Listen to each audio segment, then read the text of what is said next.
This is the Eye on Annapolis Daily News Brief, keeping you informed about the happenings in Annapolis and the area. Local news, local sports, local events, local opinion, and of course, local weather. The Eye on Annapolis Daily News Brief starts now. Good morning. It's October 1st, 2018. This is John Frenaye, and this is your Eye on Annapolis Daily News Brief. We have a very complicated story this morning out of Crofton, Calvert County, and Baltimore City, which left a young woman, Danielle Gunson, dead. Gunson was last seen at 2:30 a.m. on Thursday morning and last seen with an acquaintance, Terry Caruso. Her mother reported them missing to Anne Arundel County Police around 8:30 a.m. on Thursday, and she believed that she was last seen in Crofton with Caruso. Being 18, she was not considered critically missing, and the police simply took the report. At about 9:30 that same morning, the Baltimore City Police contacted Anne Arundel County Police about a body that was discovered just across the Anne Arundel County border. Later, the body was identified positively as Danielle Gunson. Gunson attended South River High School last year in the evening high school program, and she is not enrolled this year. However, here's where a twist comes in. On Thursday afternoon, Anne Arundel County Police received a call about an injured subject up on Johns Hopkins Road in Gambrills. There they found a man, Terry Caruso, who had been seriously assaulted, and he was transported to an area hospital with gunshot wounds to his upper and lower extremities. He's listed in serious condition, but he is expected to survive. We don't know how the two were together, how they got apart, how Danielle was up in Baltimore and Terry was left on Johns Hopkins Road. There's still a lot of questions to be answered as the police are investigating this. If anybody does have any information, you can call the police at 410-222-6155. And to read all the details of that, go to eyeonannapolis.net. We have the story pinned to the top of the page, so it should be easy to find for you right there. Also, the family has put up a GoFundMe campaign to help with the funeral expenses of burying Danielle. If you would like to contribute to that, go to GoFundMe.com and in the search box, just type in Danielle Gunson, Gunson. Commuters on 424 in Crofton better be prepared for about 6 months of delays. The Maryland Department of Transportation's State Highway Administration is starting a 2-mile stretch of sidewalk installation between Duke of Kent Drive and 450, which is Defense Highway. The $2.7 million project is scheduled to be complete in the spring of 2019, and they're also going to be adding ADA-compliant sidewalk ramps along the way as they go. Motorists can expect single-lane closures throughout the duration of the project, and approximately 19,000 vehicles travel that section of 424 each day, so expect some delays coming up for the near future. Good news for House Speaker Michael Bush. He is scheduled to be released from the hospital later on today, and he claims that he will be back on the campaign trail within 2 weeks. We do have an election coming up on November 6th.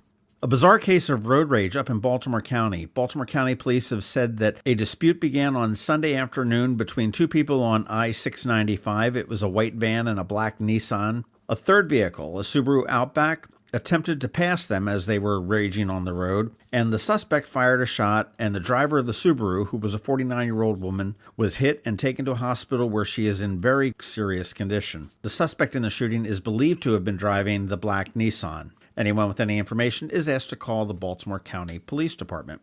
If you didn't hear, Facebook was hacked last week. It says it has affected nearly 50 million different accounts. While the hack doesn't get any social security numbers or driver's licenses or financial information like that, it does allow people to get in and potentially impersonate you and create a fake profile. What should you do? Do a device audit. On Facebook's security and login page, you can click on where you're logged in, and you can see a list of all of your devices, your phones and your tablets and your computers that are signed into the account. If anything looks odd, click remove, and that will log them off right away. Change your password. That's always good advice. Make it complex so nobody else can guess it. And the pain in the ass feature is turn on two-factor authentication. And if you're not sure what two-factor authentication is when you put your password in or you log into Facebook, it will text you a code to your phone, 6-digit code usually, and you have to put that in to give sort of a second password. It's a pain in the ass, but it is very secure. So those are the 3 things you should do for your Facebook hack. If you're looking to make $1 million, it seems that you could be a sergeant in the Baltimore City Police Department and work for 4 years and accomplish that goal. The Baltimore Business Journal released a ranking of the highest paid Baltimore City employees in 2018, and I gotta say, I am stunned. The top earner is Police Sergeant William Harris, and he brought home $250,197 in 2018. Of the 50 highest paid city employees, 40 of them work in the police department.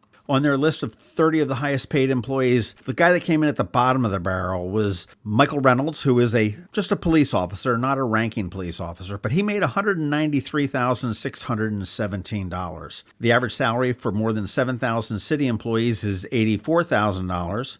Mayor Pugh made $178,000 last year, and she only ranked 55 on the list. And you wonder why Baltimore City has such financial woes. But I guess if you're a cop, you're winning. Speaking of winning, oh no, scratch that. We're going to talk about the Orioles here. Yes, the Orioles, they ended their season. They ended their season on a win, actually. They beat the Houston Astros 4-0. The Astros are playoff bound. The Orioles are off-season bound. Their final season record was 47-115. They do hold the league's worst record, and they were tied for the fourth most losses by any team in modern era. It does look like yesterday's game was the last time we're going to see Adam Jones and manager Buck Showalter. But as they seem to say year after year after year, there's always next year. Hey, that's about it for the top news today. Please make sure you're checking back in on eyeonannapolis.net throughout the day because we do update it throughout the day, and we do expect to have some more information on the murder of Danielle Gunson. Also, you want to make sure you're recommending us to your friends and family and coworkers and everybody else that you see because we would really appreciate that. And hang on, we have George Young standing by from DMV Weather, and he has a pretty decent weather forecast coming up for you. When you think of Watermark, you probably think of Harbor Queen. You know, the big white boat that sits down at the end of City Dock. But did you know that Harbor Queen is much more than just a visitor attraction? That thousands of local school children take field trips aboard it every year to learn about the Chesapeake Bay and our region's history. But that's not all you don't know about Watermark. When the Susquehanna River crested, washing thousands of tons of debris into our waterways, Watermark was there, rolling up their sleeves, helping the Annapolis Harbormaster clean up Ego Alley. And when the Annapolis Police Department SWAT team needed a boat to conduct special training exercises on to help protect our waters, they called Watermark. Watermark, making our mark.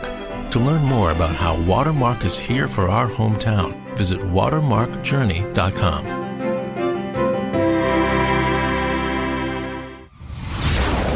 Going out? You need the most up-to-date local weather.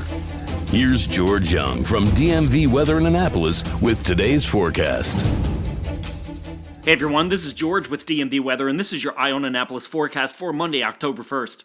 After a great weekend of sunshine and temps in the mid to upper 70s with a few scattered low 80s around, it'll be more of the same pretty much all week. Look for sunshine and 75 to 80 today, and then look for slightly warmer temps the rest of the week with tons of sun each day and highs 80 to 85 degrees. And most importantly, expect very little chance of rain, if any, the entire week, though it's not impossible that we might see some scattered showers tomorrow in the PM hours as a small disturbance in the skies above moves through the Annapolis region. Okay, that's it for today. This is George Young of DMV Weather. Make it a great day out there. Be sure to follow us on our website at dmvweather.com, on social media at Facebook and Twitter, and on our app at DCMDVA Weather, in the Apple App Store or Google Play Store. But remember, whatever the weather outside, have fun and be safe. Here's to the teacher who spends her weekend helping children who need a little extra attention. To the soldier who missed the birth of his baby while serving overseas. To the EMT working full-time and taking night classes. To the police officers and firefighters working long hours away from their families to keep our families safe. Here's to you, our hometown heroes. I'm Alan Hyatt, Chairman and President of Severn Bank, and we know there are many heroes among us. Men and women who serve without expecting anything in return. Which is why we're honored to offer our Hometown Heroes program to educators, law enforcement officers, firefighters, first responders, healthcare workers, and military personnel. Whether you're opening a checking account or buying a new home, we're here to give back to you. Learn more about our Hometown Heroes program at severnbank.com. Severn Bank, here with you. Member FDIC, Equal Housing Lender. You've been listening to the Eye on Annapolis Daily News Brief. Tell your friends and colleagues this is the podcast where you can keep up on the latest with what's going on in Annapolis. And also tell them about our website, eyeonannapolis.net, where you can find even more information. This podcast comes to you every Monday through Friday at 7 a.m., keeping you informed with the Eye on Annapolis Daily News Brief. And take a moment to listen to our other podcast, The Maryland Crabs, released every Thursday at noon.